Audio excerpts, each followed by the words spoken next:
प्रश्न। मनोवैज्ञानिक Sigmund Freud ने मृत्यु ऐषणा थानाटोस की चर्चा की। आपने कल जीवेषणा एरोस की चर्चा की। फ्रायड की धारणा को क्या आप आधुनिक युग की आध्यात्मिक विकृति कहते हैं? कृपा करके हमें समझाएं।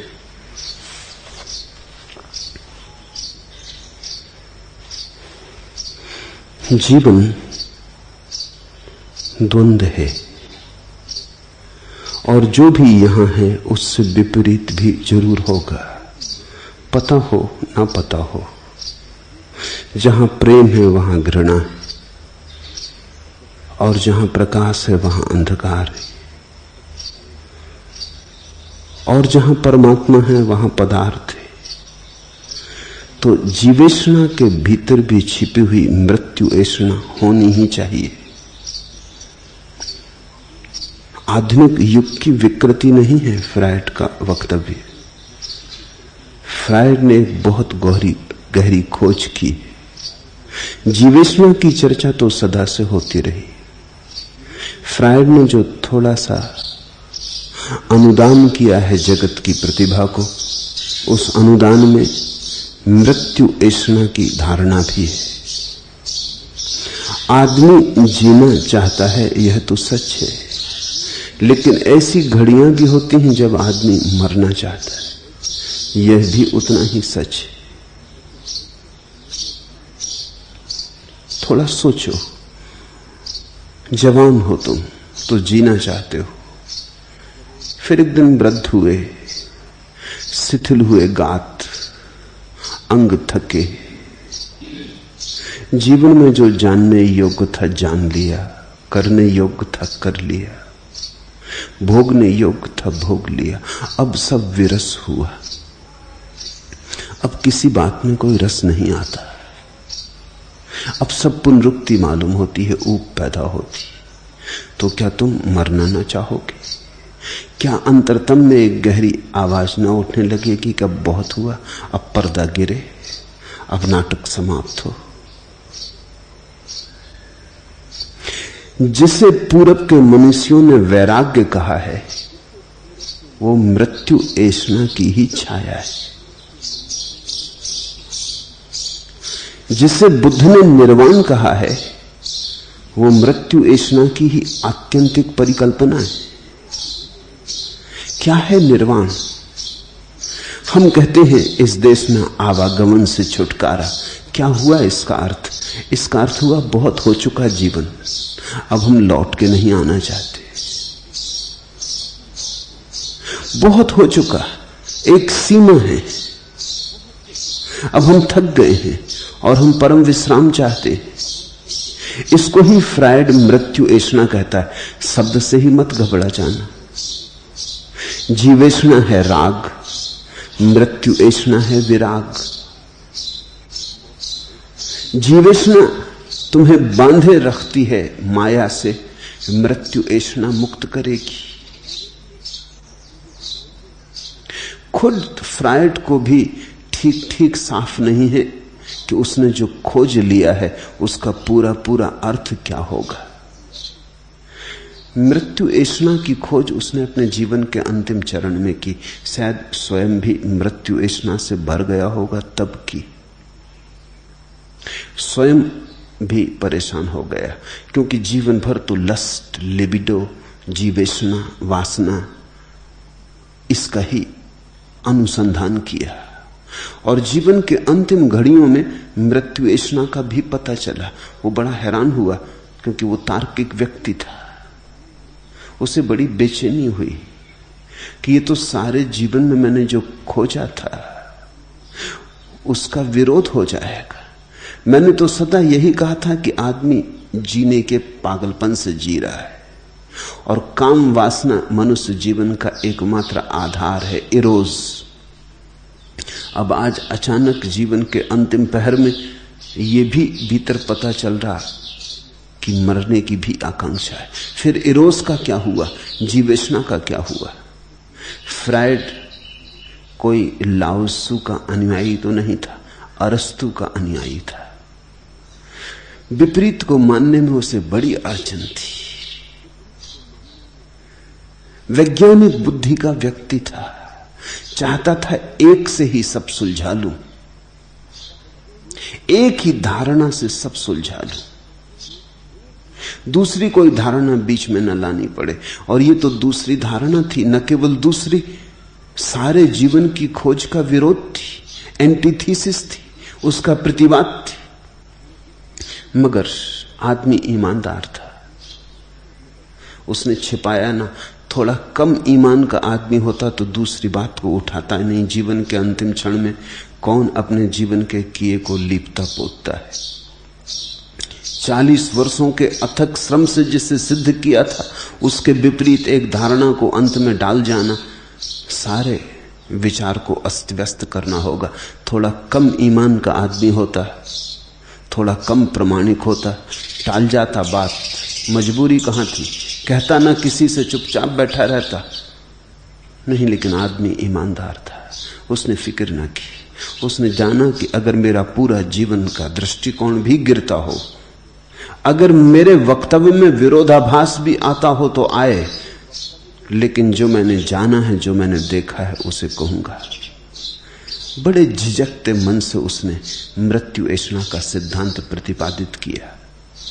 और मेरे देखे उसका जीवन भर की खोज अधूरी रह जाती अगर ये दूसरी बात उसे पता न चलती। जब तुम जीवेशना में बहुत गहरे खोज करोगे तो वहीं तुम छिपा हुआ पाओगे विरोध भी। इसलिए तो कहते हैं कि जैसे ही जन्म हुआ वैसे ही मृत्यु भी होनी शुरू हो गई। जीवन में ही छुपा है मृत्यु का स्वर, बने नहीं मिटना शुरू हो गया। जो भी बना है मिटेगा, जो भी संग्रहित है बिखरेगा। तो ये जीवन जो हमारा है, इसके साथ साथ मृत्यु की छाया भी चलती होगी। एक पैर जीवन का तो दूसरा पैर मृत्यु का, दोनों पर सधे हम चलते। तीसरी खोज भारत की है। वो भारत की खोज ये है कि ना तो हम जीवन हैं और ना हम मृत्यु हैं, ये दोनों हमारे पैर हैं।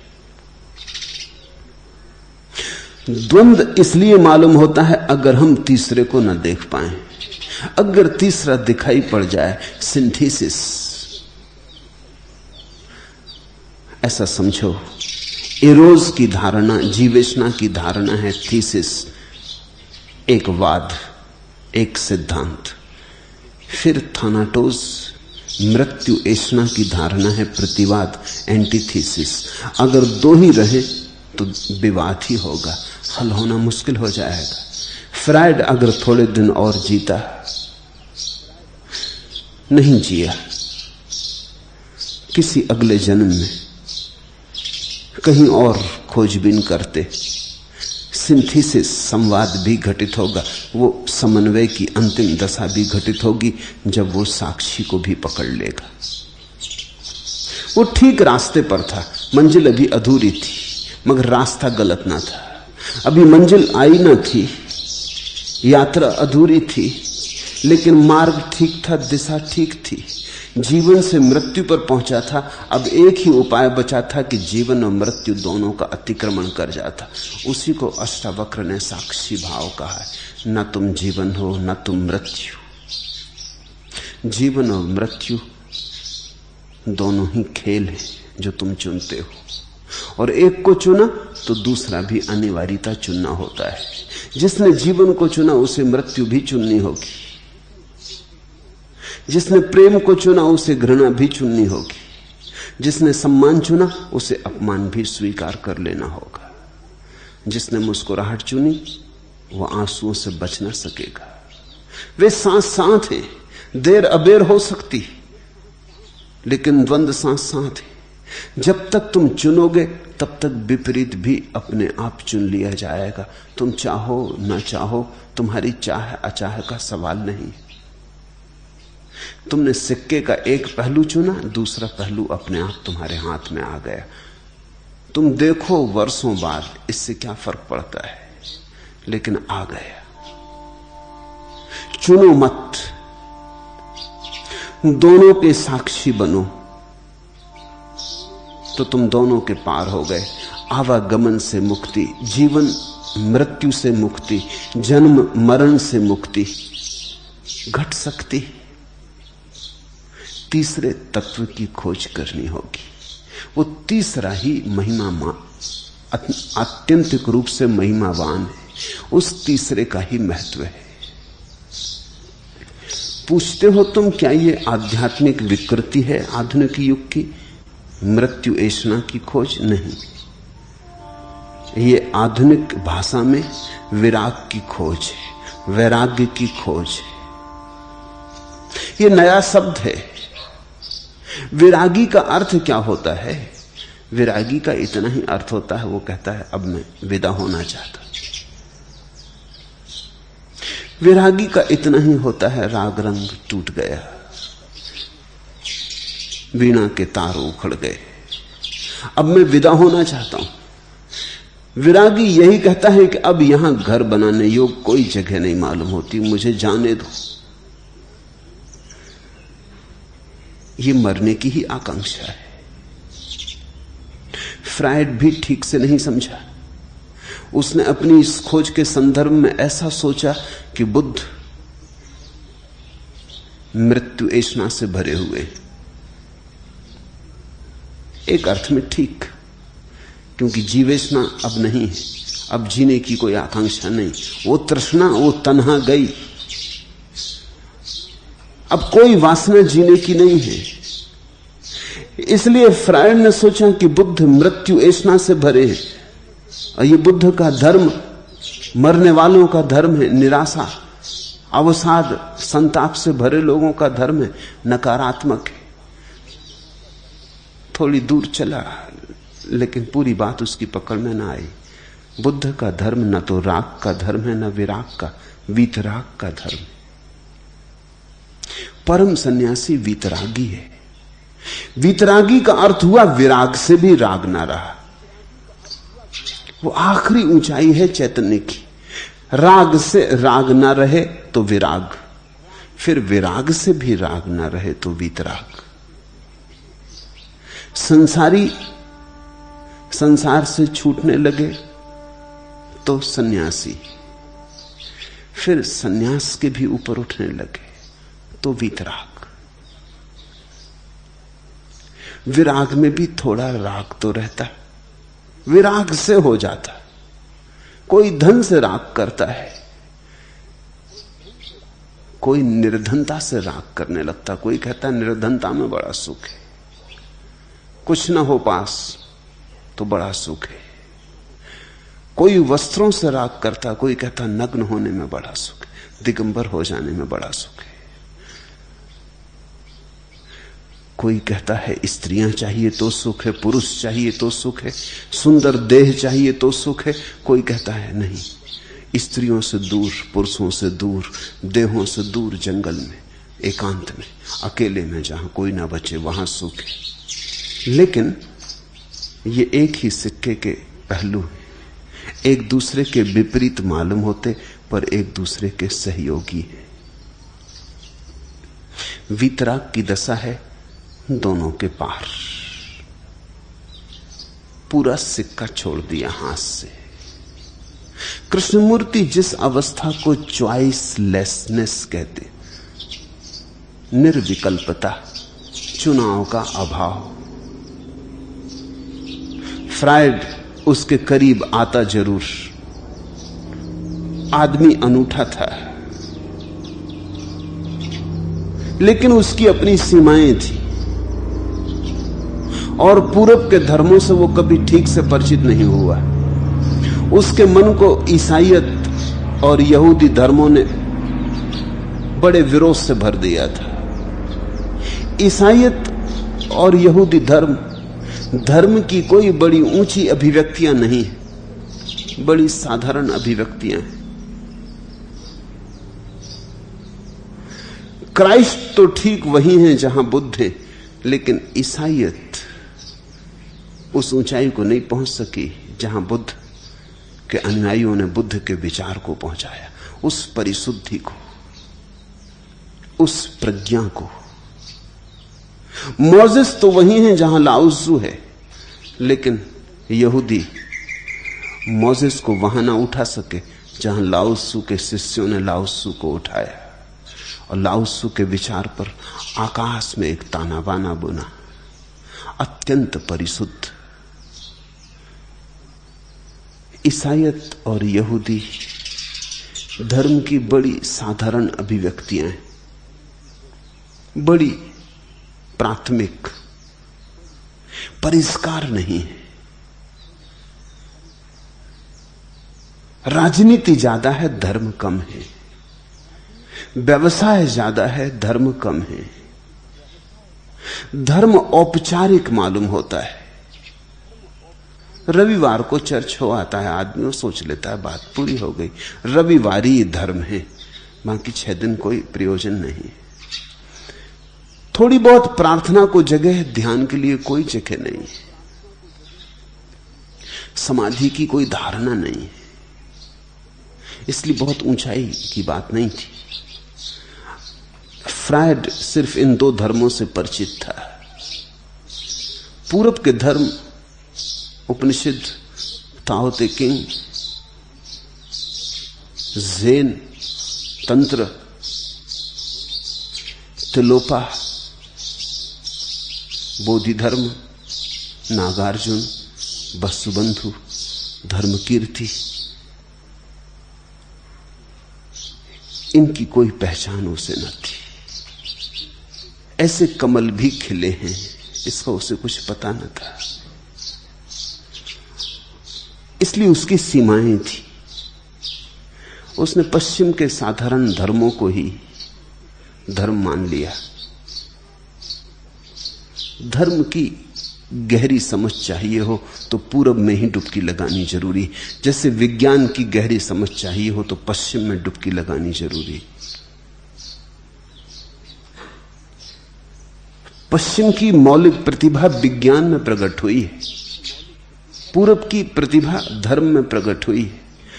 जैसे पूरब का वैज्ञानिक मध्य श्रेणी का होता है, जिसको तुम पूरब में वैज्ञानिक कहते हो कोई बड़ी मूल्य का नहीं होता, तकनीशियन होता है, वैज्ञानिक नहीं होता। पश्चिम से सीख के आ जाता है, उधार उसका ज्ञान होता है। पूरब के पास विज्ञान की सीधी सीधी प्रतिभा नहीं मालूम होती, क्योंकि विज्ञान की प्रतिभा के लिए तर्क चाहिए और विज्ञान की प्रतिभा के लिए गणित चाहिए, और पूरब की प्रतिभा काव्यात्मक है, रहस्यात्मक है, संगीत में प्रकट हुई है, ध्यान में प्रकट हुई है। तो अगर किसी को भी धर्म का ठीक परिचय करना हो तो पूरब से ही परिचित होना होगा। विज्ञान पढ़ना हो तो ऑक्सफोर्ड जाओ, कैम्ब्रिज जाओ, हार्वर्ड जाओ, लेकिन अगर धर्म पढ़ना हो तो भटको कहीं पूरब के गली कूचों में, भटको पूरब की घाटियों, वादियों, पहाड़ों में। विज्ञान को समझना हो तो पश्चिम की धारा ने विज्ञान को ठीक ठीक उसके निष्कर्ष पे पहुंचा दिया है, तर्क को उसकी आत्यंतिक निष्पत्ति दे दी। अगर अतर्क हृदय की, अंतरतम की बात सुननी हो तो पूरब के सन्नाटे में सुनो, उसकी गुनगुनाहट, उसका नाद पूरब में। फ्रायड की सीमा थी, वो पूरब से परिचित न था। वही सीमा मार्क्स की भी थी, वो भी पूरब से परिचित न था। दोनों ने धर्म विरोधी वक्तव्य दिए। उनके धर्म विरोधी वक्तव्यों का बहुत मूल्य नहीं है, क्योंकि वो अपरिचित लोगों के वक्तव्य हैं, वो परिचित लोगों के वक्तव्य नहीं है। उन्होंने कुछ जान के नहीं कहा है, ऊपर ऊपर से जो सत्य ही परिचय हो जाता है उसके आधार पर कुछ कह दिया है। उन्होंने गहरी डुबकी न ली। वो पूरब के गहराई में उतर के मोती न लाए। बुद्ध से उनका मिलन नहीं हुआ, लाओत्से से साक्षात्कार नहीं हुआ, कृष्ण की बांसुरी उन्होंने नहीं सुनी। ये सीमाएं थी। अन्यथा शायद फ्रायड उस सिंथेसिस को, उस परम समन्वय को भी उपलब्ध हो जाता जो वीतरागता का है।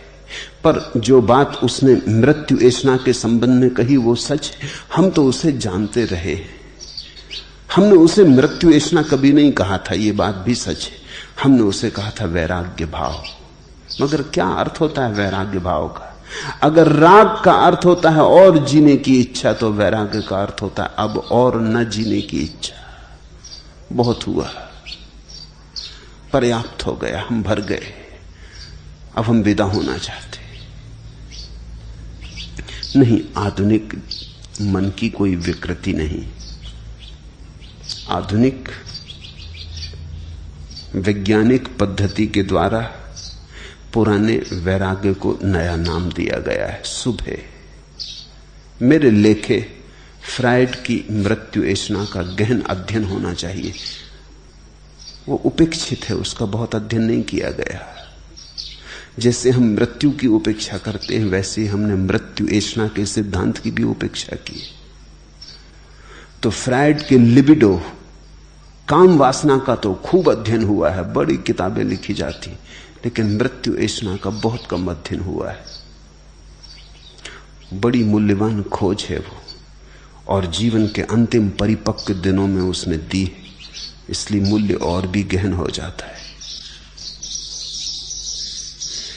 इतना ही स्मरण रखो कि जीवन में सब चीजें द्वंद्व हैं। द्वंद्व से चलता है जीवन। जिस दिन तुम द्वंद्व से जाग गए, जीवन रुक जाता है। जिस दिन तुम द्वंद्व से जागे, निर्द्वंद हुए, तब तुम भी कहोगे जनक जैसे आश्चर्य कि मैं इतनी बार जन्मा और कभी नहीं जन्मा, और इतनी बार मरा और कभी नहीं मरा। आश्चर्य, मुझको मेरा नमस्कार। इतने जन्म, इतनी मृत्युएं आई और गई, और कोई रेखा भी मुझ पर नहीं छोड़ गई। इतने पुण्य, इतने पाप, इतने व्यवसाय, इतने व्यापार आए और गए, और सपनों की तरह चले गए, पीछे पद चिन्ह भी नहीं छोड़ गए। आश्चर्य मेरी इस आत्यंतिक शुद्धता को, आश्चर्य मेरी इस कुंवारेपन का। धन्यभाग मेरा, मुझको नमस्कार। ऐसा किसी दिन तुम्हारे भीतर भी, तुम्हारे अंतरतम में भी उठेगी सुगंध। लेकिन ध्यान रखना, आना है निर्द्वंद पर। जहां तुम्हें द्वंद्व दिखाई पड़े, वहीं साक्षी साधना। द्वंद्व को तुम सूचना मान लेना कि साक्षी साधने की घड़ी आ गई। जहां द्वंद्व दिखाई पड़े, प्रेम और घृणा, तो तुम चुनना मत, दोनों के साक्षी हो जाना। क्रोध और दया, तो तुम चुनना मत, दोनों के साक्षी हो जाना। स्त्री और पुरुष, तो तुम चुनना मत, दोनों के साक्षी हो जाना। सम्मान अपमान चुनना मत, दोनों के साक्षी हो जाना। सुख दुख साक्षी हो जाना। जहां तुम्हें द्वंद्व दिखाई पड़े, वहीं साक्षी हो जाना। अगर ये एक स्वर्ण सूत्र तुमने पाल लिया, तो वीतराग की दशा बहुत दूर नहीं है। बूंद बूंद घड़ा भर जाता है, ऐसे ही बूंद बूंद इस निर्विकल्पता को साधने से तुम्हारी समाधि का घड़ा भी भरेगा। एक दिन तुम ऊपर से बहने लगोगे। न केवल तुम समाधिस्थ हो जाओगे, तुम्हारे पास जो आएंगे उन्हें भी समाधि की सुवास मिलेगी। वे भी भर उठेंगे किसी अलौकिक आनंद से।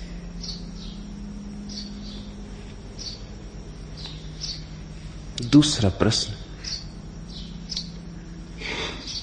आपके कहे अनुसार और समस्त बुद्ध पुरुषों के कहे अनुसार अहंकार की सत्ता नहीं है, और फिर भी अहंकार के साक्षी होने को आप कहते हैं। कृपा करके इस अबूझ पहेली को हमें समझाएं।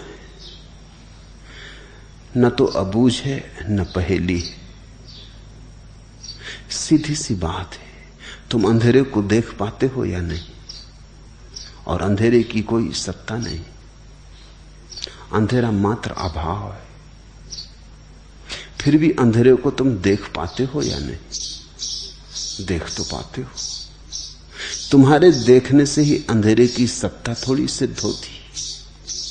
जब तुम अंधेरा देखते हो तो तुम वस्तुतः यही देखते हो कि प्रकाश नहीं है, और क्या देखते हो? जब तुम अंधेरा देखते हो तो तुम अंधेरा थोड़ी देखते हो, प्रकाश का अभाव देखते हो। अंधेरा तो है ही नहीं। काटो तो काट नहीं सकते, बांधो तो बांध नहीं सकते, धकाओ तो धका नहीं सकते, जलाओ तो जला नहीं सकते, मिटाओ तो मिटा नहीं सकते। अंधेरा हो कैसे सकता है? कुछ तो कर सकते। जब कोई चीज होती है तो उसके साथ हम कुछ कर सकते। होने का प्रमाण क्या है? उसके साथ कुछ किया जा सकता है। न होने का प्रमाण क्या? उसके साथ कुछ भी नहीं किया जा सकता।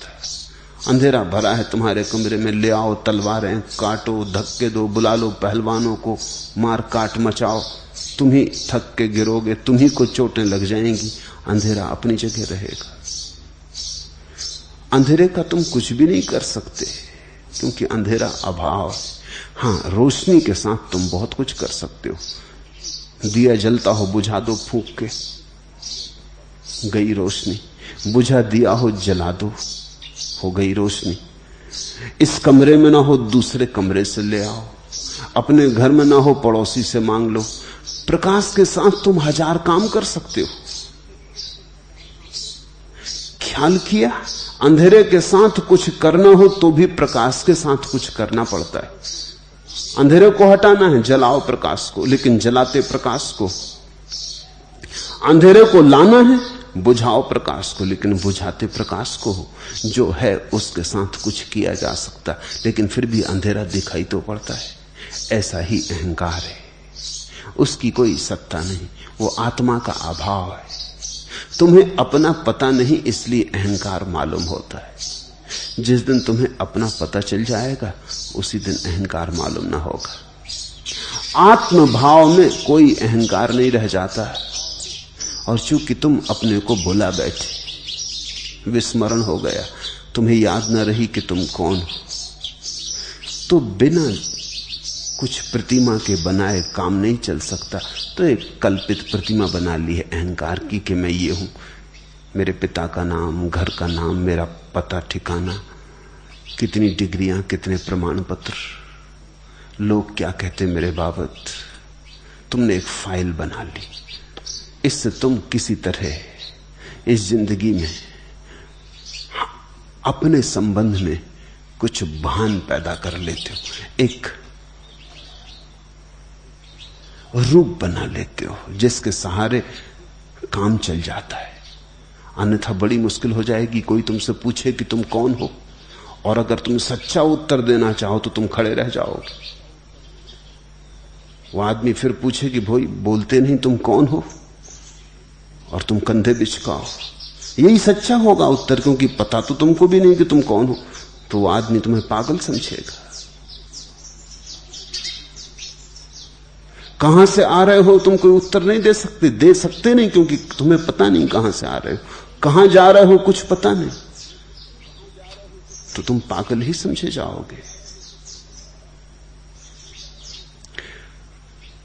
बड़ी मुश्किल हो जाएगी अगर सभी लोग इस तरह करने लगे।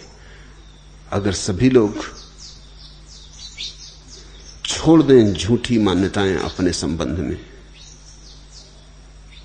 तो बड़ी कठिनाई खड़ी हो जाएगी। झूठी मान्यताएं इस झूठे समाज में उपयोगी है। इस झूठे माया के लोक में झूठी मान्यताएं उपयोगी, उनसे काम चल जाता है। वो सच है या झूठ, इससे कोई प्रयोजन नहीं है, उनसे काम चल जाता है, वो उपयोगी है। इसीलिए तो लोग जब स्वयं की खोज पे निकलते हैं तो बड़ी घबराहट पकड़ती, क्योंकि ये सब झूठी मान्यताएं हटानी होती। जिनको सदा सदा से माना कि मेरा ये नाम है, मेरा ये पता ठिकाना, मेरा ये देह, मैं देह, मेरा ये मन, मेरे ये विचार, मेरा ये धर्म, मेरा ये देश, सब खोने लगते। इन सबके साथ ही मेरा मैं भी बिखरने लगता, पिघलने लगता, तिरोहित होने लगता है। एक घड़ी आती है कि तुम शून्य सन्नाटे में रह जाते हो, जहां तुम्हें पता ही नहीं होता कि तुम कौन हो। उस घड़ी को जीने का नाम तपश्चर्या है।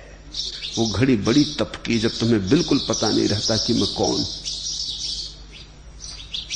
जब तुम्हारे सब धारणा के बनाए हुए महल भूमिसात हो जाते, जब तुम निबिड़ अंधकार में शून्य में खड़े हो जाते हो, प्रकाश की एक किरण नहीं मालूम होती कि मैं कौन हूं। ईसाई फकीरों ने इसके लिए ठीक नाम दिया, dark night of the soul, आत्मा की अंधेरी रात। और इसी अंधेरी रात के बाद सुबह। जो इससे गुजरने से डरा वो सुबह तक कभी नहीं पहुंच पाता। तो पहले तो झूठी धारणा छोड़नी होगी, झूठा तादात्म्य छोड़ना होगा। एक घड़ी आएगी कि तुम सब भूल जाओगे कि तुम कौन हो, बिल्कुल पागल जैसी दशा होगी। अगर तुम हिम्मतवर रहे और इस घड़ी से गुजर गए तो एक घड़ी फिर से आएगी जब सुबह का सूरज निकलेगा। पहली दफा तुम्हें पता चलेगा तुम कौन हो। जब तुम्हें पता चलता है कि वस्तुतः तुम कौन हो, यथार्थता तुम कौन हो, परमार्थता तुम कौन हो, तब तुम जानते हो कि अहंकार एक व्यवहारिक सत्य था। ये बात समझ लेनी चाहिए, व्यवहारिक सत्य और पारमार्थिक सत्य के बीच का भेद समझ लेना चाहिए। एक कागज का टुकड़ा मैं तुम्हें देता हूं और कहता हूं ये 100 रुपए का नोट। तुम कहते हो ये कागज का टुकड़ा है। मैं तुम्हें 100 रुपए का नोट देता हूं और कहता हूं ये कागज का टुकड़ा है। तुम कहते हो नहीं, ये 100 रुपए का नोट। दोनों कागज के टुकड़े। जिसको तुम 100 रुपए का नोट कह रहे हो वो व्यवहारिक सत्य है, पारमार्थिक नहीं। अगर सरकार बदल जाए या सरकार का दिमाग बदल जाए और वो आज सुबह घोषणा कर दे कि 100 रुपए के नोट अब 100 रुपए के नोट नहीं, अब नहीं चलेंगे, चलन के बाहर हो गए, तो तत्क्षण 100 रुपए का नोट कागज का टुकड़ा हो जाएगा। लोग निकाल के घूरों पर फेंक आएंगे। क्या करेंगे? कल तक इतना संभाल संभाल के रखते थे, अब बच्चों को खेलने को दे देंगे कि खेलो, कागज की नाव बना के नदी में चला दो। क्या करोगे? व्यवहारिक सत्य था, माना हुआ सत्य था, माना था इसलिए सत्य था, सबने मिलकर माना था इसलिए सत्य था, सबने इनकार कर दिया, बात खत्म हो गई। अहंकार व्यवहारिक सत्य है, 100 रुपए का करेंसी नोट है, मानो तो है और जिंदगी के लिए जरूरी भी है। मैं तुमसे ये नहीं कह रहा हूं कि तुम अहंकार को छोड़कर जिंदगी में अड़चन बन जाओ। मैं तुमसे ये कह रहा हूं कि अहंकार से जाग जाओ। इतना समझ लो कि यह व्यवहारिक सत्य है, पारमार्थिक नहीं। इसका उपयोग करो, भरपूर करना ही होगा, लेकिन इसे सच्चाई मत मानो। सच्चाई मानने से बड़ी अड़चन हो जाती। हम जो मान लेते हैं वैसा दिखाई पड़ने लगता। कल में एक घटना पढ़ रहा था, एक प्रयोग। हार्वर्ड विश्वविद्यालय में मनोविज्ञान विभाग ने एक प्रयोग किया। एक बड़ा मनोवैज्ञानिक जिसका ख्याति सारे मुल्क और मुल्क के बाहर, उसको उन्होंने कहा कि हम एक प्रयोग करना चाहते हैं, आप सहयोग दें। एक आदमी पागल है, दिमाग उसका खराब है और वो घोषणा करता है कि वो बड़ा भारी मनोवैज्ञानिक है। एक दूसरे विश्वविद्यालय के मनोवैज्ञानिक का वो नाम लेता है कि मैं वही हूं। आप उसका इलाज करें और आप जो एक दूसरे के साथ बात करेंगे वो हम सब उसकी फिल्म लेना चाहते हैं ताकि उसका हम अध्ययन कर सकें बाद में। वो मनोवैज्ञानिक राजी हो गया। वो दूसरे आदमी के पास गए, मनोवैज्ञानिक के पास, दूसरे विश्वविद्यालय के, और उससे कहा कि एक पागल है, वो अपने को बड़ा मनोवैज्ञानिक समझता है, आप उसका इलाज करेंगे, हम फिल्म लेना चाहते हैं। वो भी राजी हो गया।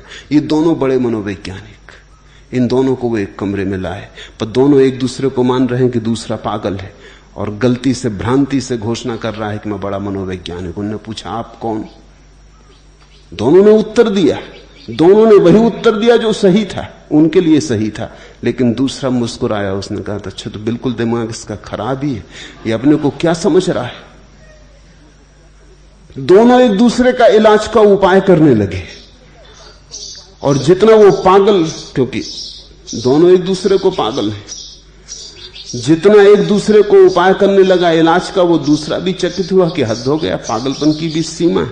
न केवल ये पागल है कि मुझे पागल समझ रहा है, अब मुझे ठीक करने का उपाय कर रहा है। 10 मिनट तक बड़ी अद्भुत स्थिति रही होगी। 10 मिनट के बाद एक को याद आया कि ये चेहरा तो पहचाना सा मालूम पड़ता है, अखबारों में फोटो देखे मालूम पड़ते, हो ना हो ये आदमी सच में ही तो वही नहीं है जिसका ये दावा कर रहा है। और जैसे ही उसे याद आया तो सारी बात याद आ गई। उसने उस आदमी की किताबें भी पढ़ी, वो जो बोल रहा है उसमें उसके शब्द भी उसके पहचान में आने लगे। तब वो चौंका, तब वो समझा जाल क्या है। ये एक प्रयोग था जिसमें मान्यता के आधार पर हम जो मान लेते हैं वही सत्य प्रतीत होने लगता है। तब वो दोनों हंसे खिलखिला के, तब दोनों ने असली स्थिति पहचान ली। तब कोई भी पागल ना रहा, मगर 10 मिनट तक दोनों पागल थे और प्रत्येक सोच रहा था दूसरा पागल है। 10 मिनट तक जो स्थिति थी वो व्यवहारिक सत्य थी, पारमार्थिक नहीं। उखड़ गई, जैसी ही सच्चाई की याद आई टूट गई। एक और प्रयोग में पढ़ रहा था, एक दूसरे विश्वविद्यालय में एक बड़ा जर्मन संगीतज्ञ आया। वो सिर्फ जर्मन भाषा जानता, अंग्रेजी के 2-4 शब्द बोल लेता। उसके एक विद्यार्थी ने आके पहले परिचय दिया श्रोताओं को, और जैसा वो संगीत बजाने जा रहा उसके संबंध में परिचय दिया कि बहुत अनूठी कृति है, शायद मनुष्य जाति के इतिहास में ऐसी कोई दूसरी संगीत की कृति नहीं। इसकी खूबी यह है कि संगीतज्ञ तो पूरा गंभीर रहता है, लेकिन एक बड़ा गहरा व्यंग है। और आप अभागे हैं कि आपको जर्मन नहीं आती और आप पूरा न समझ पाएंगे, लेकिन जर्मनी में जहां भी उसने अपने ये संगीत का प्रदर्शन किया है वहां लोग लोटपोट हो जाते, हंसी के फव्वारे छूट जाते, लोग पेट पकड़ लेते, लोगों के पेट में दर्द होने लगता है। और खूबी यह है इस संगीतज्ञ की कि वो लेकिन अपनी गंभीरता, गुरु गंभीरता बनाए रखता, वो मुस्कुराहट भी नहीं आती। जैसे जैसे लोग हंसते हैं वो और भी गंभीर होता जाता है, यही तो उसकी खूबी। और इसी से वो हंसी और भी बढ़ती चली जाती, वो नाराज तक होने लगता है, वो चिल्लाने तक लगता है कि तुम क्या कर रहे हो। मगर वो सारे व्यंग का हिस्सा है कि वो अपनी गंभीरता को गहन रखता है, और गंभीरता के गहन रखने के कारण पृष्ठभूमि में व्यंग और भी प्रगाढ़ हो जाता है, पैना हो जाता है। फिर संगीतज्ञ आया, उसने अपना संगीत का प्रदर्शन शुरू किया। वो विद्यार्थी उसके पीछे खड़ा हो गया। अब लोग भाषा नहीं जानते, मगर तैयारी है उनकी। कोई धीरे से खिलखिलाया, कोई हंसा, फिर हंसी फैलने लगी। फिर सब लोगों ने नजर उस विद्यार्थी पर रखी जो पीछे खड़ा है। वो कई दफे ऐसा हंसता है, पेट पकड़ लेता है। धीरे धीरे लोग उसकी नकल करने लगे उस विद्यार्थी की, क्योंकि जब वो हंस रहा है तो कोई बात हंसी की हो ही रही होगी। फिर थोड़ा थोड़ा लोग अपनी तरफ से भी करने लगे, और वो संगीतज्ञ नाराज होने लगा, और वो चीखने चिल्लाने लगा, वो गालियां बकने की नौबत आ गई। वो छोड़ के खड़ा हो गया। उसने जो 2-4 शब्द उसको अंग्रेजी के आते थे उसने समझाया कि क्या नालायकी, ये मैं एक गंभीर, अति गंभीर संगीत पेश कर रहा हूं, और ये क्या पागलपन, और तुम्हें भाषा भी समझ में नहीं आती, तुम लोटपोट हुए जा रहे। तब लोगों ने निवेदन किया कि हमको पहले बताया गया है। उनने इधर उधर देखा, वो विद्यार्थी नदारत है, वो जा चुका है, वो प्रयोग पूरा हो गया। वहां कुछ भी हंसी जैसी बात न थी। वो जो गा रहा था गीत, वो बड़ा दुखांत था, लेकिन धारणा अगर पकड़ जाए तो व्यवहारिक रूप से सत्य मालूम होने लगती। अहंकार एक धारणा है, सभी को पकड़ी है, और खूब उस धारणा के नीचे सभी की छातियां दबी हैं, लेकिन है केवल व्यवहारिक सत्य। उपयोगी है निश्चित, यथार्थ नहीं। उपयोग खूब करो, लेकिन भूल के भी अपने को अहंकार मत समझ बैठना। काम ले लो, लेकिन अहंकार के वशीभूत मत हो जाना। इतना ही प्रयोजन है साक्षी भाव का कि तुम साक्षी भाव से देखो कि क्या व्यवहारिक है, क्या पारमार्थिक है, क्या वस्तुता है और क्या है केवल मान्यता के आधार पर। एक सूफी कथा है, एक आदमी था, उसे अपनी परछाई से घृणा हो गई। न केवल परछाई से घृणा हो गई, उसे अपने पद चिन्हों से भी घृणा हो गई। उस आदमी को अपने से ही घृणा थी। जब अपने से घृणा थी तो अपने पद चिन्हों से भी घृणा हो गई, और जब अपने से घृणा थी तो अपनी छाया से भी घृणा हो गई। वो बचना चाहता था, वो चाहता था कि ये छाया मिट जाए, और वो चाहता था कि मैं कोई पद चिन्ह पृथ्वी पर न छोड़ूं, मेरी कोई याद न रह जाए, मैं इस तरह मिट जाऊं कि जैसे मैं कभी हुआ ही नहीं। वो भागने लगा छाया और पद चिन्हों से बचने को। वो खूब दूर मीलों भागने लगा, लेकिन जितना ही वो भागता, छाया उसी के साथ घसीटती हुई भागती। वो जितना भागता उतने ही पद चिन्ह बनते। आखिर उसकी बुद्धि ने कहा कि तुम ठीक से नहीं भाग रहे, तुम तेजी से नहीं भाग रहे। उसके तर्क ने कहा कि इस तरह काम ना चलेगा, ऐसे तो तुम भागते रहोगे, छाया साथ लगी है। तुम्हारे दौड़ने में जितनी गति होनी चाहिए उतनी गति नहीं है, गति से दौड़ो। तुम जितनी तेजी से दौड़ रहे हो उतनी तेजी से तो छाया भी दौड़ रही, इसलिए छाया भी उतना दौड़ सकती। इतने दौड़ो कि छाया ना दौड़ सके, तो संबंध टूट जाए। तो वो इतना ही दौड़ा, और कहते हैं गिरा और मर गया। सूफी इस कहानी की व्याख्या करते, वो कहते हैं ऐसी ही आदमी की दशा है। कुछ है यहां जो छाया को भरने में लगे, जो छाया पर हीरे मोती लगा रहे हैं, जो छाया को सोने से मढ़ रहे हैं। वो कहते हैं ये हमारी छाया है, इसे हम सजाएंगे, इसे हम रूपवान बनाएंगे, इस पर हम इत्र छिड़केंगे, इस पर हम मखमल बिछाएंगे। ये हमारी छाया है। ये किसी गरीब गुरबे, किसी भिखमंगे की छाया नहीं। ये ऐसे सड़क के कंकड़ पत्थरों पे ना पड़ेगी, ये सिंहासनों पे पड़ेगी, ये स्वर्ण पटे मार्गों पर पड़ेगी। राजाओं को चलते देखा, जब वो चलते हैं तो आगे उनके मखमल बिछाई जाती, उनके पद चिन्ह मखमल पे पड़ते। ये कोई साधारण आदमी थोड़ी कि मिट्टी पर, साधारण मिट्टी पे तो सभी के पद चिन्ह पड़ते। एक है जो इस छाया को सजाने में लगे, ये एक तरह का पागलपन। फिर दूसरे हैं जो इस छाया से भयभीत हो गए, भगोड़े, तथाकथित साधु संत, संसारी छाया को सजाने में लगे, छाया के आसपास महल बना रहे। और जिनको तुम गैर संसारी कहते हो, विरागी कहते हो, वो भाग खड़े हुए, वो भाग रहे हैं कि छाया से दूर निकल जाएं। और छाया है नहीं। सजाओ तो भ्रांति है, भागो तो भ्रांति है। दोनों हालत में तुम मरोगे। कुछ सजाते सजाते गिर पड़ेंगे, कुछ भागते भागते गिर पड़ेंगे। सूफी कहते हैं काश उस पागल आदमी को इतनी अकल होती कि मैं छाया में जाके बैठ जाऊं किसी वृक्ष की, तो छाया मिट जाती। छाया बनती है जब तुम सूरज के सामने खड़े होते हो, सूरज के नीचे खड़े होते हो।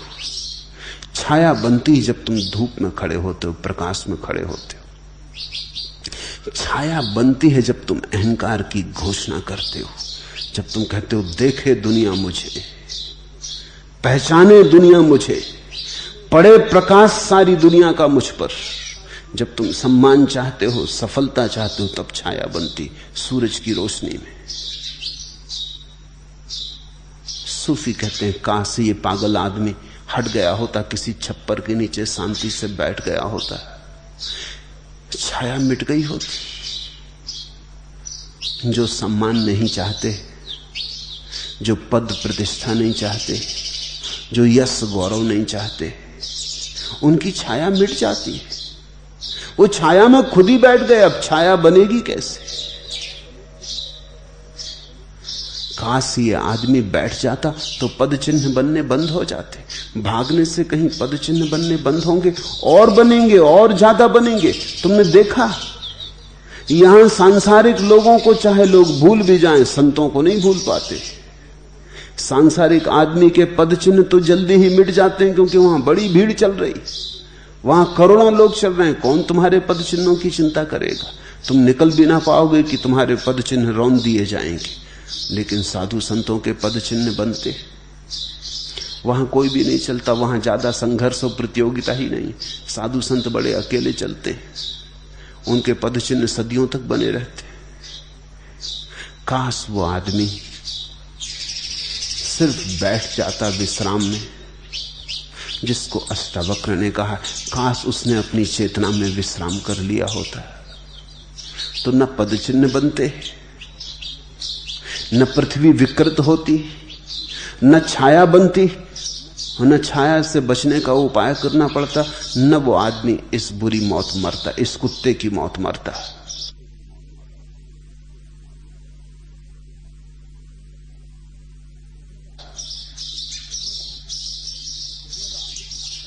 अहंकार कुछ है नहीं जिससे छूटना है, सिर्फ जाग के देखना है कि कुछ भी नहीं है, छाया मात्र है।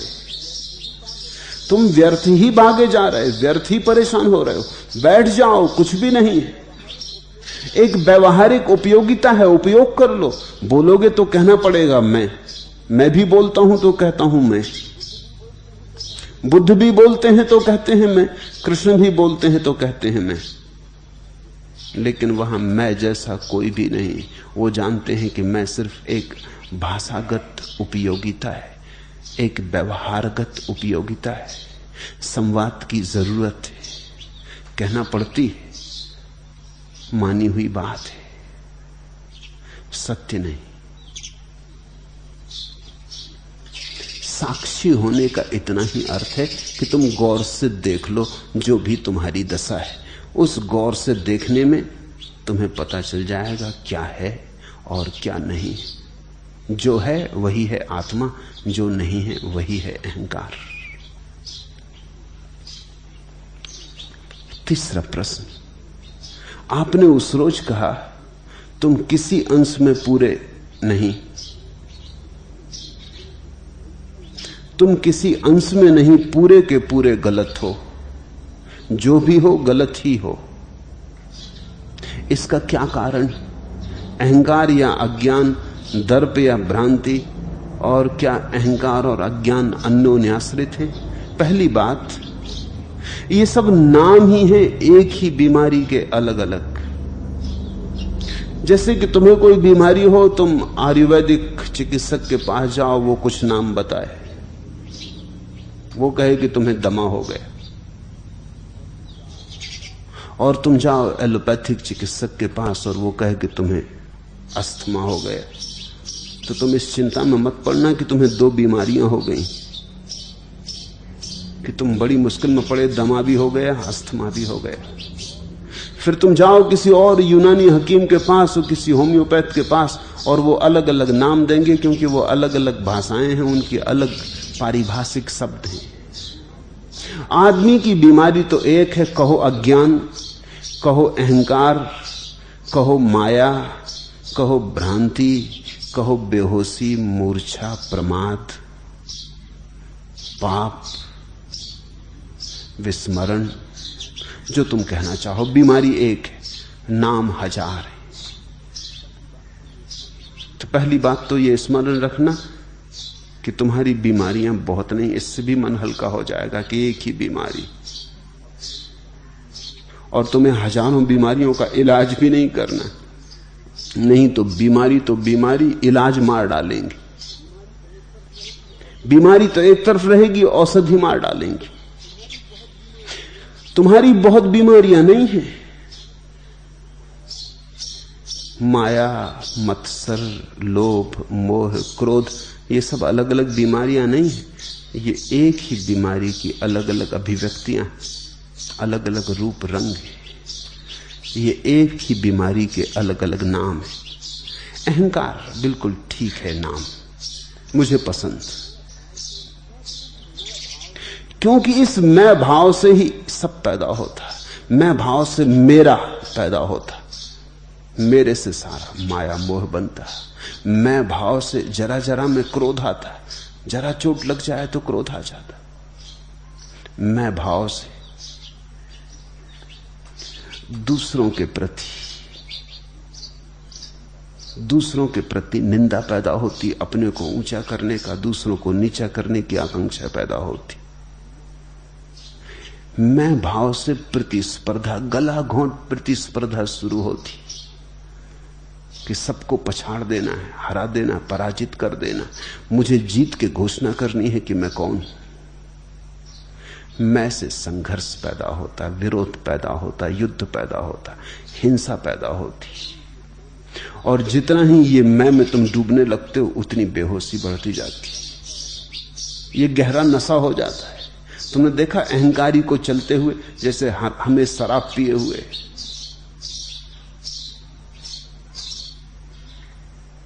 उसको हमने अहंकार का मद इसीलिए तो कहा है।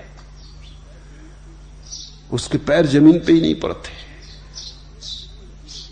और वो तत्क्षण उलझने को तैयार है। वो खोज ही रहा है कि कोई मिल जाए जिसके सामने वो अपने अहंकार को टकरा ले, क्योंकि अहंकार का पता ही टकराहट में चलता है। जैसी टकराहट उतना ही अहंकार का पता चलता है। बड़ी टकराहट तो बड़ा पता चलता है, छोटी मोटी टकराहट तो छोटा मोटा पता चलता है। तो अहंकार शत्रु की तलाश करता है। एक ही नाम काफी है, अहंकार। दूसरी बात, मैंने निश्चित कहा कि तुम किसी अंश में नहीं, पूरे के पूरे गलत हो। यह अहंकार की एक बड़ी बुनियादी व्यवस्था है कि अहंकार तुमसे कहता है कि तुम गलत हो, माना, लेकिन अंश में गलत हो। अंश में तो सभी गलत होते हैं। थोड़ी गलती किसमें नहीं, थोड़ी गलती ही सुधार लेंगे। इससे तुम्हारे जीवन में एक तरह का सुधारवाद चलता है, क्रांति नहीं हो पाती। अहंकार कहता है ये गलत है, इसको सुधार लो। यहां पलस्तर उखड़ गया है, पलस्तर कर दो। यहां जमीन में गड्ढा हो गया है, पाट दो। यहां की दीवार गिरने लगी है, संभाल दो। यहां खंबा लगा दो, यहां नए कपड़े बिछा दो। अहंकार कहता है मकान तो बिल्कुल ठीक है, जरा जरा कहीं गड़बड़ होती है, उसको ठीक करते जाओ, एक दिन सब ठीक हो जाएगा। तो कभी ठीक ना होगा। ये अहंकार के बचाव की बुनियादी तरकीब है कि वो कहता है थोड़ी सी गलती है, बाकी तो सब ठीक है। मैं तुमसे कहना चाहता हूं, जब तक अहंकार है तब तक सभी गलत है। ऐसा थोड़ी होता है कि कमरे के एक कोने में प्रकाश है और पूरे कमरे में अंधकार है। ऐसा थोड़ी होता है कि कमरे के जरा से हिस्से में अंधकार है और बाकी में प्रकाश है। प्रकाश होता है तो पूरे कमरे में हो जाता है, प्रकाश नहीं होता तो पूरे कमरे में नहीं होता। साक्षी जब जागता है तो सर्वांश में जागता है। ऐसा नहीं कि थोड़ा थोड़ा जग गए, थोड़े थोड़े सोए। जब तुम्हारा ध्यान फलता है तो समग्र रूपेण फलता है। इस अहंकार की तरकीब से बचना, नहीं तो तुम एक सुधारवादी, एक रिफॉर्मिस्ट हो जाओगे और तुम्हारे जीवन में वो महाक्रांति न हो पाएगी जो महाक्रांति इस महागीता में जनक के जीवन में हुई। वो क्षण में हो गई, क्योंकि जनक ने देख लिया कि मैं पूरा का पूरा गलत था। इसे मैं फिर दोहराऊं कि या तो तुम पूरे गलत होते हो या तुम पूरे सही होते हो, दोनों के बीच में कोई पड़ाव नहीं। अहंकार को यह बात माननी बहुत कठिन है कि मैं पूरा का पूरा गलत हूं। अहंकार कहता होऊंगा गलत, लेकिन कुछ तो सही होऊंगा। जिंदगी पूरी की पूरी गलत मेरी। मगर यहीं से क्रांति की शुरुआत होती। एक बड़ी प्राचीन कथा है कि एक ब्राह्मण सदा लोगों को समझाता कि जो कुछ करता है परमात्मा करता है, हम तो साक्षी हैं, करता नहीं।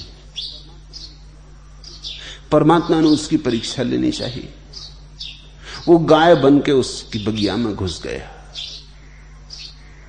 और उसके सब वृक्ष उखाड़ डाले और फूल चर डाले और घास खराब कर दी और उसकी सारी बगिया उजाड़ डाली। जब वो ब्राह्मण अपनी पूजा पाठ से उठ के बाहर आया, पूजा पाठ में वो यही कह रहा था कि तू ही है करता, हम तो कुछ भी नहीं, हम तो दृष्टा मात्र। बाहर आया तो दृष्टा वगैरह सब भूल गया। वो बगिया उजाड़ डाली थी, वो उसने बड़ी मेहनत से बनाई थी, उसका उसे बड़ा गौरव था। सम्राट भी उसके बगीचे को देखने आता था, उसके फूलों का कोई मुकाबला न था, सब प्रतियोगिताओं में जीतते थे। भूल ही गया सब पूजा पाठ, सब साक्षी इत्यादि। उसने उठाया एक डंडा और पीटना शुरू किया गाय को। उसने इतना पीटा कि वो गाय मर गई। तब वो थोड़ा घबराया कि मैंने क्या कर दिया, गौ हत्या ब्राह्मण कर दे। अब ब्राह्मणों की जो संहिता है मनुस्मृति, वो कहती ये तो महापाप है, इससे बड़ा तो कोई पाप ही नहीं, गौ हत्या। वो कपने लगा, लेकिन तभी उसके ज्ञान ने उसे सहारा दिया। उसने कहा अरे ना समझ, सदा तू कहता रहा कि हम तो साक्षी, ये भी परमात्मा ने ही किया, करता तो वही है, ये कोई हमने थोड़ी किया। वो फिर संभल गया। गांव के लोग आ गए, वो कहने लगे महाराज, ब्राह्मण महाराज ये क्या कर डाला। उसने कहा मैं करने वाला कौन, करने वाला तो परमात्मा है, उसी ने जो चाहा वो हुआ। गाय को मरना होगा, उसे मारना होगा, मैं तो निमित्त मात्र हूं। बात तो बड़े ज्ञान की थी। ज्ञान की ओट में छिप गया अहंकार, ज्ञान की ओट में छिपा लिया उसने अपने सारे पाप को। कोई इसका खंडन भी ना कर सका। लोगों ने कहा ब्राह्मण देवता पहले ही से समझाते रहे कि सब साक्षी, तब ये भी बात ठीक ही है, वो क्या कर सकते। परमात्मा दूसरे दिन फिर आया, तब वो एक भिखारी ब्राह्मण की तरह आया। उसने आके कहा कि अरे बड़ा सुंदर बगीचा है तुम्हारा, बड़े सुंदर फूल खिले, ये किसने लगाया। वो ब्राह्मण ने कहा किसने लगाया, अरे मैंने लगाया। वो उसे दिखाने लगा परमात्मा को, ले जा के जो वृक्ष उसने लगाए थे, संवारे थे, जो बड़े सुंदर थे। और बार बार परमात्मा उसने पूछने लगा ब्राह्मण देवता आपने ही लगाए, सच कहते हैं। वो बार बार कहने लगा हाँ मैंने ही लगाया। और कौन लगाने वाला है, अरे और कौन है लगाने वाला, मैं हूं लगाने वाला, ये मेरा बगीचा है। बेटा जब होने लगा वो ब्राह्मण, छिपा हुआ परमात्मा, तो उसने कहा ब्राह्मण देवता एक बात कहनी है, मीठा मीठा गप, कड़वा कड़वा थू। उसने कहा मतलब। ब्राह्मण ने पूछा तुम्हारा मतलब, मीठा मीठा गप, कड़वा कड़वा थू। उसने कहा तुम सोच लेना, गाय मारी तो परमात्मा ने, तुम साक्षी थे, और वृक्ष लगाए तुमने, परमात्मा साक्षी। अहंकार बड़ी तरकीबें करता है, मीठा मीठा गप, कड़वा कड़वा थू, और वही उसके बचाव के उपाय। क्रांति तो तब घटित होती जब तुम जानते हो कि सर्वांश में मैं गलत था, समग्र रूपेण में गलत था, मेरा अब तक का होना ही गलत था, उसमें प्रकाश की कोई किरण न थी, वो सब अंधकार था।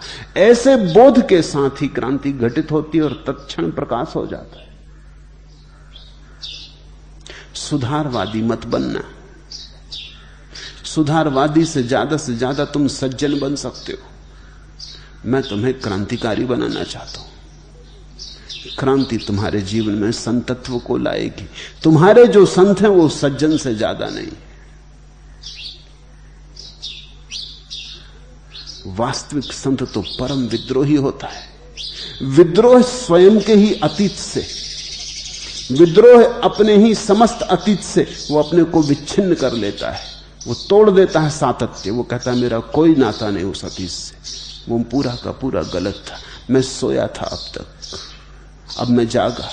जब तुम सोए थे तब सब गलत था। ऐसा थोड़ी कि सपने में कुछ चीजें सही थी और कुछ चीजें गलत थी। सपने में सभी चीजें सपना थी। ऐसा थोड़ी कि सपने में से कुछ चीजें तुम बचा के ले आओगे और कुछ चीजें खो जाएंगी। सपना पूरा का पूरा गलत है।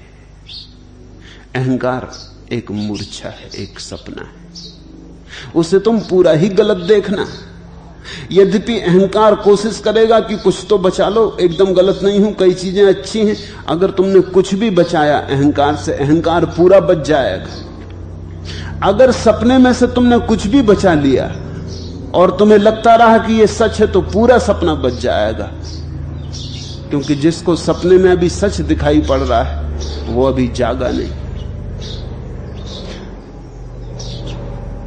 इसलिए मैं जोर दे के बार बार कहता हूं, तुम पूरे गलत हो।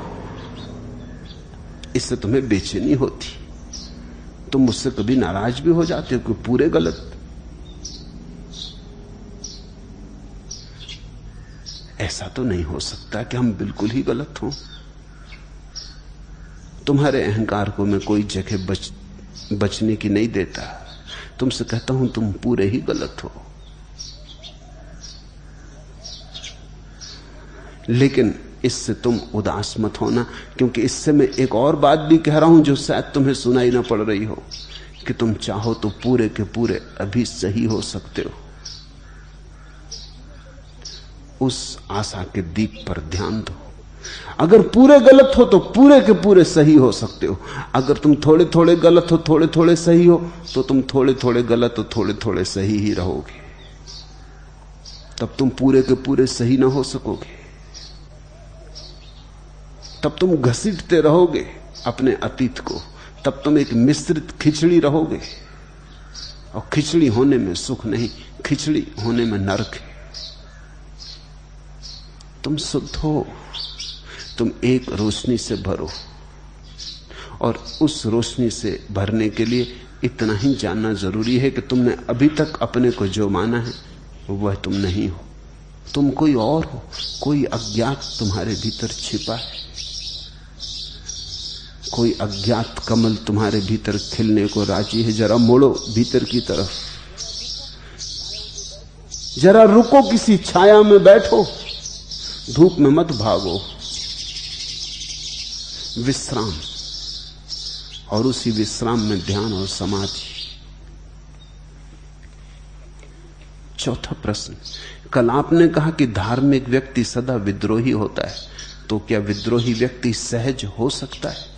मैंने निश्चित कहा कि धार्मिक व्यक्ति सदा विद्रोही होता है, लेकिन मैंने ये नहीं कहा कि सभी विद्रोही व्यक्ति धार्मिक होते।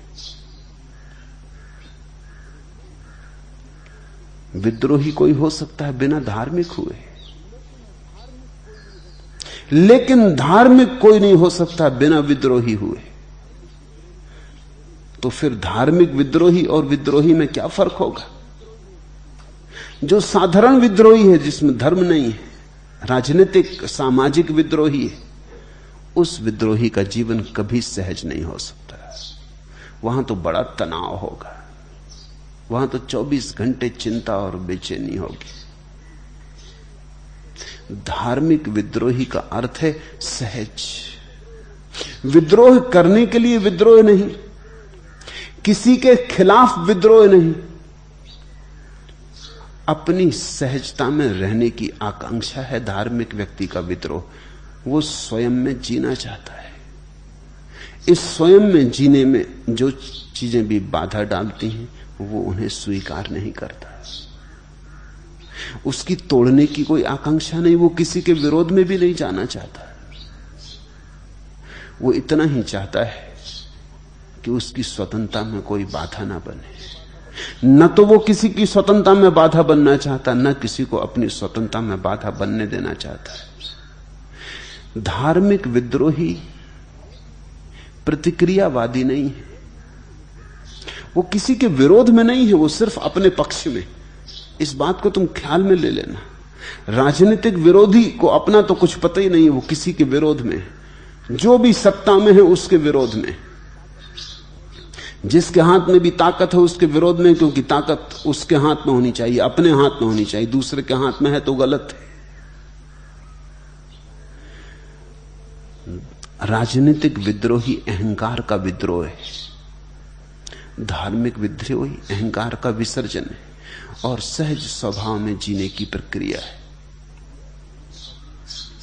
इसका यह अर्थ नहीं होता कि धार्मिक व्यक्ति अकारण बाधाएं खड़ी करेगा, नियम है कि बाएं चलो तो वो दाएं चलेगा, ऐसा नहीं है। धार्मिक व्यक्ति तो भूल के भी ये झंझट न लेगा दाएं चलने की, क्योंकि दाएं चलो कि बाएं चलो सब बराबर है, इसमें झगड़ा क्या है, वो बाएं ही चलेगा। तुम धार्मिक विद्रोही के जीवन में कोई अकारण झंझट न देखोगे। वो 100 में 99 मौकों पर समाज के साथ ही होगा, समाज के साथ किसी भय के कारण नहीं होगा, ये समझ के होगा कि कुछ चीजें तो औपचारिक हैं, इनमें अर्थ ही क्या है, इनमें झगड़ा क्या करना। लेकिन एक मुद्दे पर जहां भी आत्मा बेचने का सवाल होगा वो सब कुछ दांव पे लगा देगा। बाएं दाएं चलने में उसे कोई अड़चन नहीं, नियम पालन करने में उसे कोई अड़चन नहीं, लेकिन जहां नियम आत्मघाती होने लगेगा वहां वो बगावत करेगा, वहां वो राजी नहीं होगा, वहां वो मर जाना पसंद करेगा, ऐसे जीने के मुकाबले जहां आत्मा खो देनी पड़ती हो। धार्मिक व्यक्ति में बड़ी सहजता होगी। तनाव तो पैदा होता है जब हम किसी से संघर्ष करते हैं, धार्मिक व्यक्ति का किसी से कोई संघर्ष नहीं। धार्मिक व्यक्ति का तो अपने में रस है, वो अपने रस के उद्रेक में जीना चाहता है और वो नहीं चाहता कि कोई उसे बाधा दे, वो नहीं चाहता कि किसी को बाधा दे, वो चुपचाप अपने में डूबना चाहता है। बस इस बात में अगर कोई अड़चन डाली जाए तो वो इंकार करेगा, तो वो सूली चढ़ने को राजी रहेगा। लेकिन तुम चकित होगे जान के कि तुम्हारी अंतरात्मा में बाधा कोई देता नहीं। लोगों को अंतरात्मा का पता ही नहीं, बाधा देने का सवाल ही का। लोग तो ऊपर ऊपर की बातों में चलते। मैं तुम्हें एक घटना कहूं, रामकृष्ण के बचपन की घटना है। रामकृष्ण बचपन से ही भक्त थे, भजन करते करते बेहोश हो जाते थे। गदाधर उनका नाम था। मां बाप थोड़े चिंतित हुए, जैसे कि सभी मां बाप चिंतित हो जाते कि लड़का कुछ सामान्य नहीं मालूम होता। कोई कहता कि मिर्गी आती, कोई कहता कि मूर्छा आती, कोई कहता कि इसको समाधि लग जाती। अलग अलग लोग, अलग अलग व्याख्याएं थी। और इस लड़के की सामान्य रुचियां भी न थी। न तो ये खेलता बच्चों के साथ, न इसको स्कूल में पढ़ने लिखने में कोई रुचि थी। दूसरी क्लास से आगे रामकृष्ण कभी गए नहीं। जंगल में चला जाता, नदी पोखर के पास बैठ जाता, और कभी छोटी छोटी घटनाएं। एक सुबह पोखर के किनारे बैठे बैठे बगलों की एक कतार आकाश से उड़ी और रामकृष्ण की समाधि लग गई। काली घटाओं में उड़ते हुए सफेद बगलों की पंक्ति पर्याप्त थी, किसी और लोग की याद आ गई। रामकृष्ण का हंस उड़ चला, चले मानसरोवर, छूट गई देह जैसे यही, उड़ चले आकाश में। घंटों बेहोश रहे। मां बाप को लोग सलाह देने लगे इसकी शादी कर दो। लोग एक ही उपाय जानते, जरा कुछ गड़बड़ दिखाई पड़े शादी कर दो। सब रोगों की एक दवा, झंझट में डाल दो। तो लोगों ने कहा जरा झंझट में डालो, ये कोई झंझट में नहीं, ना स्कूल जाता है, ना कोई काम धाम करता, गीत भजन साधु सत्संग अभी से बिगाड़ रहे हो, अभी बांध दो पैर में झंझट। पर उन्होंने कहा ये करेगा शादी, क्योंकि ये दिखता नहीं शादी करने वाला जैसा। तो रामकृष्ण से डरते डरते पिता ने पूछा कि बेटा तू शादी करेगा? रामकृष्ण ने कहा जरूर करेंगे। पिता भी थोड़े चौंके कि ये क्या मामला है। उनको भी थोड़ा धक्का लगा, सोचते तो यही थे कि ये इंकार करेगा, इंकार करता तो भी धक्का लगता, तो शायद समझाने बुझाने की कोशिश करते, लेकिन इसने इंकार की बात ही नहीं उठाई। इसने कहा करेंगे, किससे करनी है। जल्दी ही इंतजाम किया गया, एक लड़की खोजी गई, रामकृष्ण उसको देखने गए दूल्हा बन के, सच संवर के बड़े प्रसन्न थे। मां ने 11 रुपए खीसे में रख दिए थे, उनको बार बार गिन लेते थे फिर रख लेते थे। छोटी उम्र थी, शायद 11 साल से ज्यादा नहीं थी। फिर गए तो भोजन परोसने लड़की आई, उसकी उम्र 7 साल से ज्यादा की नहीं थी, शारदा की उस समय। जब वो भोजन परोसने आई तो 11 रुपए निकाल कर उसके पैर में रख के उन्होंने उसके पैर छू लिए। अब और एक मुसीबत हो गई। बाप ने कहा ना समझ ये क्या करता है, पहली तो ना समझी कि शादी करने को तैयार हो गया, अब ये क्या किया। उसने कहा कि मुझे तो बिल्कुल मां का स्वरूप मालूम पड़ता है, ये मेरी मां है। शादी तो करेंगे मगर ये है मेरी मां। शादी भी हुई और शारदा मां ही रही। ये सहजता है, इसमें कहीं कोई बगावत नहीं। शादी से इंकार भी ना किया, शादी भी कर ली, पिता को भी प्रसन्न कर दिया, मां को भी प्रसन्न कर दिया। कहा बंधन डालते हो तो बंधन डाल दो। फिर बंधन को चरण छू के नमस्कार करके मां भी बना लिया। ऐसी कारागृह को ही मंदिर बना लिया, ऐसे बंधन ही मुक्ति हो गई। धार्मिक व्यक्ति अकारण उपद्रव में नहीं पड़ेगा, कोई कारण नहीं है। राजनीतिक व्यक्ति विक्षिप्त है। राजनीति एक तरह की न्यूरोसिस है, एक तरह का उन्माद है। तो राजनीतिक व्यक्ति तो झगड़े की तलाश में, जब झगड़ा नहीं होता तब वो बड़ा बेचैन होता है कि आप क्या करें। अभी जैसे भारत में अनुशासन पर्व चल रहा है तो राजनीतिक व्यक्ति बड़े बेचैन। कुछ तो भीतर जेल के बंद हैं, वो थोड़ी हालत उनकी ठीक भी है कि कम से कम चलो जेल में तो बंद हैं, कर भी क्या सकते हैं, लेकिन जो बाहर हैं तुम्हें उनका पता नहीं, वो बड़े कसमसा रहे हैं। वो भीतर ही भीतर डमाडोल हो रहे हैं कि न हड़ताल हो रही, न नारेबाजी, न झंडा मारा, कुछ भी नहीं हो रहा। सब जिंदगी बेकार मालूम होती। तुम्हें पता नहीं कि सकते राजनीतिक लोगों की हालत कैसी बुरी है। कुछ करने जैसा नहीं लगता, कोई उपद्रव, कोई उत्पात, वही उत्पात उनका भोजन है। राजनीतिक व्यक्ति उत्पात में रस रखता है। उत्पात करने के लिए वो कारण खोजता है, बड़े सुंदर कारण खोजता है। कभी गरीब के बहाने, कभी स्वतंत्रता के बहाने, कभी प्रजातंत्र लोकतंत्र के बहाने, कभी ये कभी वो, लेकिन वो हमेशा कारण खोज लेता, कोई न कोई कारण खोज लेता। उपद्रव चाहिए, क्योंकि उपद्रव के बिना वो रह नहीं सकता। राजनीतिक व्यक्ति एक तरह की बेचैनी है, बेचैनी मार्ग खोजती बहने का। उसके लिए कैथारसिस चाहिए, रेचन चाहिए।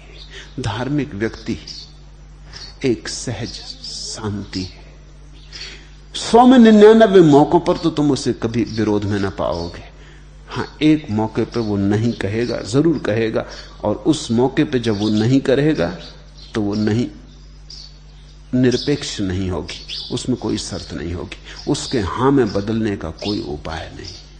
तुम मार डाल सकते हो सुकरात को, तुम जीसस को सूली पर लटका सकते हो, तुम मंसूर का गला काट सकते हो, लेकिन उस एक मौके पे जब वो नहीं कहता है तो उसकी नहीं शाश्वत है, उसको तुम हां में नहीं बदल सकते, क्योंकि वो उसी एक मौके पे नहीं कहता है जहां उसकी आत्मा को खोने का सवाल है। अन्यथा तो उसके पास खोने को कुछ भी नहीं है, अन्यथा तो सब खेल है।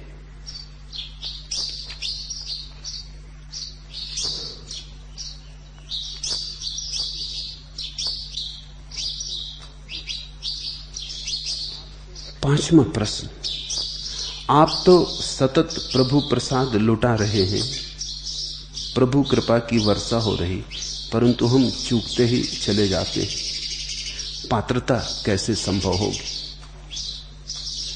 मुल्ला नसरुद्दीन से कोई पूछता था कि आपकी सफलता का रहस्य क्या है। मुल्ला नसरुद्दीन ने उत्तर दिया, लेकिन सफल निर्णय किए कैसे जाते हैं, वो आदमी पूछा। अनुभवों के आधार पर, मुल्ला ने कहा। और अनुभव किस प्रकार प्राप्त होते हैं, उस आदमी ने फिर पूछा। मुल्ला ने कुछ सोचा और फिर कहा, गलत निर्णयों पर काम करके।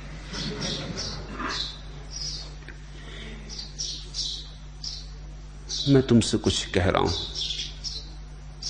अब तुम ये प्रतीक्षा मत करो कि जब सही निर्णय होगा तब कुछ करेंगे। सही गलत की अभी फिक्र छोड़ो। निर्णय करके तुम कुछ करोगे तो निर्णय कभी होगा नहीं। कुछ करो, उससे निर्णय होता है। तुम मुझे सुनते ही मत रहो,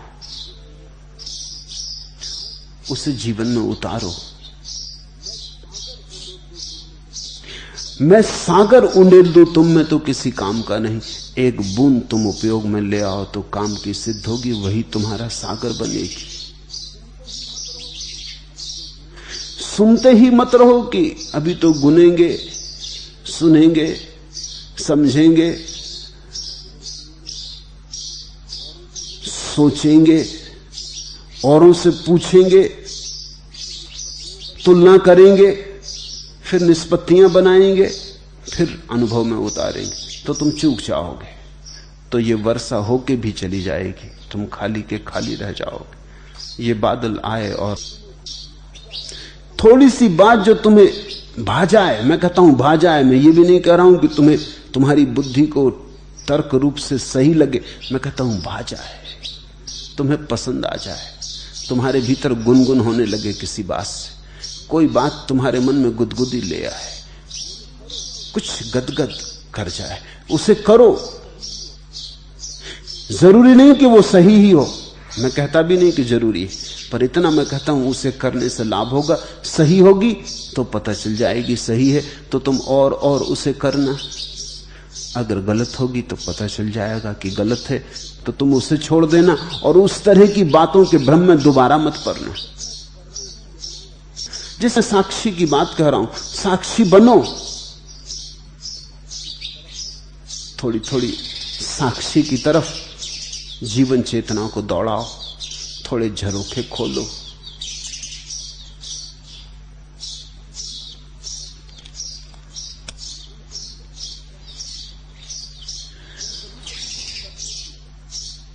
तुम कभी कभी कुछ करते भी हो, ऐसा भी नहीं कि तुम नहीं करते, मगर तुम जो करते हो वहां भी भूल कर जाते हो। वो भूल ऐसी है, अगर तुम क्रोध से भरे हो और मुझे सुनने आते हो तो तुम सुनते वक्त यही तरकीब लगाए रखते हो कि कोई ऐसी कुंजी मिल जाए जिससे क्रोध अलग। मेरी बातें एक दृष्टि से कि शांति का कोई सूत्र मिल जाए शायद, तो बाकी सब सूत्र जो मैं लुटा रहा हूं वो खो जाते।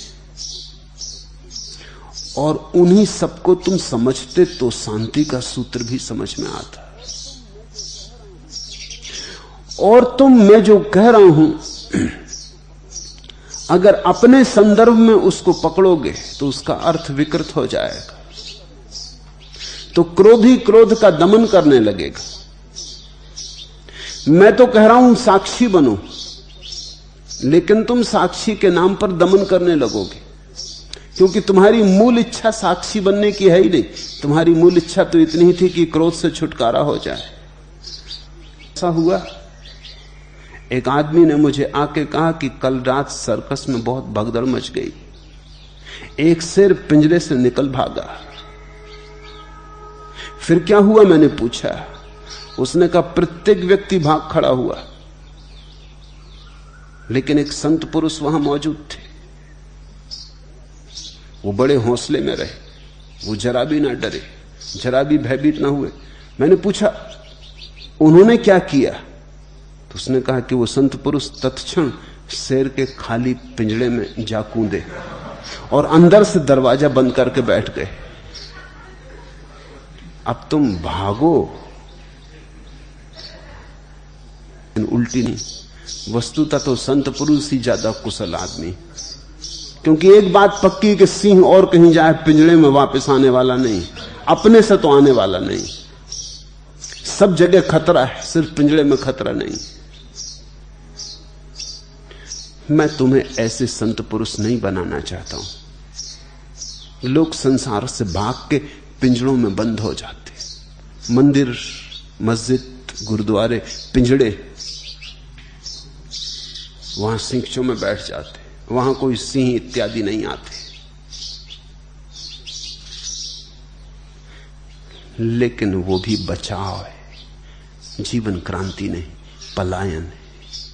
मुझे ऐसा सुनो कि जैसे कोई कभी पक्षियों के गीतों को सुनता है, या वृक्षों में हवा के झोंकों को सुनता है, या पानी की मरमर को सुनता है, या वर्षा में गरजते मेघों को सुनता है। तुम मुझे ऐसे सुनो कि तुम उसमें अपना हिसाब मत रखो, तुम आनंद के लिए सुनो, तुम रस से डूबो। तुम यहां दुकानदार की तरह मत आओ, तुम यहां बैठे बैठे भीतर गणित मत बिठाओ कि क्या इसमें से चुन लें और क्या करें और क्या ना करें। तुम सिर्फ मुझे आनंद भाव से सुनो। स्वांतः सुखाय रघुनाथ गाथा, स्वांतः सुखाय। उस सुख में सुनते सुनते जो चीज तुम्हें गदगद कर जाए, उसमें फिर थोड़ी और डुबकी लगाओ। मेरा गीत सुना, उसमें जो कड़ी तुम्हें भा जाए, फिर तुम उसे गुनगुनाओ, उसे तुम्हारा मंत्र बन जाने दो। धीरे धीरे तुम पाओगे जीवन में बहुत कुछ बिना बड़ा आयोजन किए घटने लगा।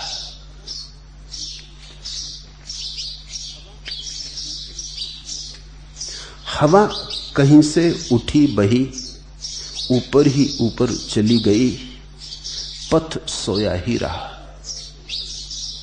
किनारे के छुप चौंके नहीं, न कांपी डाल न पत्ती कोई दर की, अंग लगी हवा कहीं से उठी बही, ऊपर ही ऊपर चली गई। वन खंडी में सधे खड़े पर अपनी ऊंचाई में खोए से चीड़ जागकर सिर उठे सनसना गए। एक स्वर नाम वही अनजाना, साथ हवा के गा गए। मैंने उठकर खोल दिया वातायन और दोबारा चौंका। वह सन्नाटा नहीं, झरोके के बाहर ईश्वर गाता था। हवा कहीं से उठी बही, ऊपर ही ऊपर चली गई, पथ सोया ही रहा। तुम पथ की तरह मत सोए रहना, पत्थर की तरह। ये जो हवा में तुम्हारे आसपास उठा रहा हूं, इसके लिए जरा तुम ऊंचे उठो। अगर तुम नीचे ही पड़े रहे तो उसकी एक बूंद भी तुमसे न ढरकेगी, एक आंसू भी ना बहेगा। तुम ऐसे ही अछूते पड़े रह जाओगे। वनखंडी में सधे खड़े पर अपनी ऊंचाई में खोए से चीड़ जागकर सिर उठे सनसना गए। जरा ऊंचे उठो। मैं जहां की खबर लाया हूं वहां की चीड़ जागकर सिर उठे सनसना गए। एक स्वर नाम वही अनजाना, साथ हवा के गा गए। मेरे साथ गुनगुना लो थोड़ा। जिस एक की मैं चर्चा कर रहा हूं, उस एक की गुनगुनाहट को तुम में भी गूंज जाने दो। एक स्वर नाम वही अनजाना, साथ हवा के गा गए। और तब तुम्हें पता चलेगा कि जैसे खुल गई कोई खिड़की, और जिसे तुमने समझा था सिर्फ एक विचार, वो विचार न था, वो ध्यान बन गया। और जिसे तुमने समझा था सिर्फ एक, वह सन्नाटा नहीं, झरोके के बाहर ईश्वर गाता था। तो थोड़े उठो, थोड़े जगो, थोड़े सधो, और छोड़ो अपनी क्षुद्र चिंताएं। उनका हिसाब किताब मत बिठाओ मेरे पास। तुम मुझे पियो, तुम मेरे पास ऐसे रहो जैसे कोई फूल के पास रहता। तुम इसमें से कुछ उपयोग की बातें निकालने की चिंता ना करो, क्योंकि उपयोगिता से ईश्वर का कोई संबंध नहीं है। ईश्वर से ज्यादा अनुपयोगी और कोई वस्तु जगत बाजार में बेच ना सकोगे।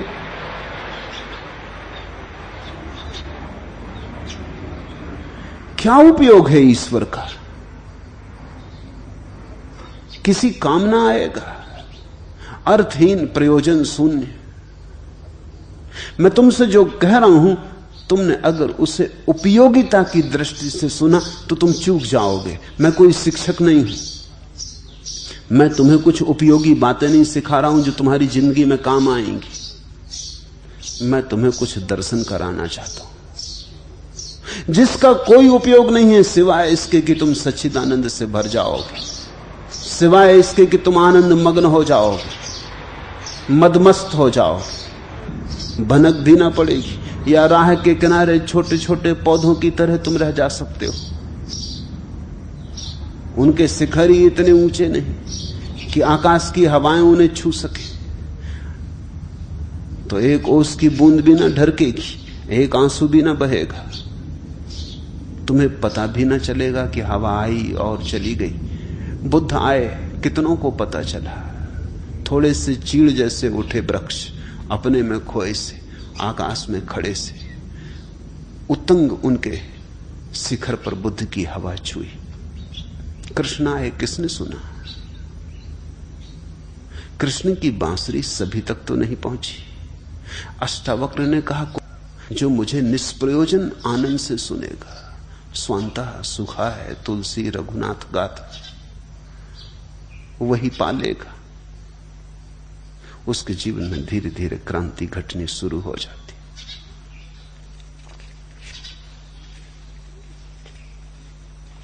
आखिरी प्रश्न, मैं स्तृण चित्त का आदमी हूं, संकल्प बिल्कुल नहीं है, क्या संकल्प का विकास करना जरूरी है? जरा भी जरूरी नहीं।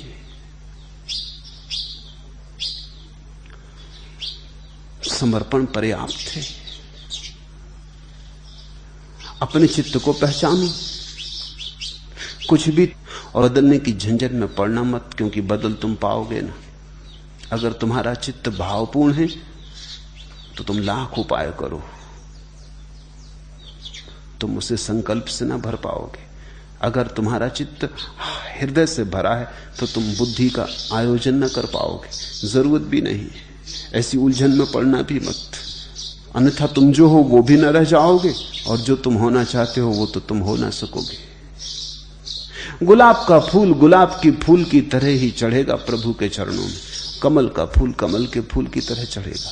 तुम जैसे हो वैसे ही स्वीकार हो, तुम जैसे हो वैसा ही प्रभु ने तुम्हें बनाया, तुम जैसे हो वैसा ही प्रभु ने तुम्हें पन से खिलावेगी। झरना शिशु सा अनजान उसे दोहरावेगा, घोंघा गीली पीली रेती पर धीरे धीरे आंकेगा, पत्तों का मरमर कनबत्तियों में जहां तहां फैलावेगा। पंछी की तीखी कूक फरहरे मढ़े सल्लेसी आसमान पर टांकेगी, फिर दिन सहसा खुलकर उसको सब पर प्रगटावेगा। तू नहीं कहेगा मैं फिर भी सुन ही लूंगा, मैं गुन ही लूंगा, तू नहीं कहेगा आस्था है, नहीं अनमना होऊंगा तब मैं सुन लूंगा। और दे भी क्या सकता हूं हवाला या प्रमाण अपनी बात का। अब से तेरा कर एक वही गह पाए, इस ओर मोड़ दे वह, तेरा पथ मुड़ मुड़ कर सीधा उस तक ही जाएगा। तू अपनी भी उतनी ही होगी जितना वह अपनाएगा। ओ आत्मा री तू गई वरी, महाशून्य के साथ भावने तेरी रची गई। उद्देश्य उसे जो भावे, समर्पण का यही अर्थ है। उद्देश्य उसे जो भावे, लक्ष्य वही जिस ओर मोड़ दे वह, तेरा पथ मुड़ मुड़ कर सीधा उसी तक जाएगा। तेरा पथ मुड़ मुड़ कर सीधा उस तक ही जाएगा। तू अपनी भी उतनी ही होगी जितना वह अपनाएगा। ओ आत्मारी तू गई वरी, महाशून्य के साथ ही कार करेगा। हरिओम तत्सत। आज इतना।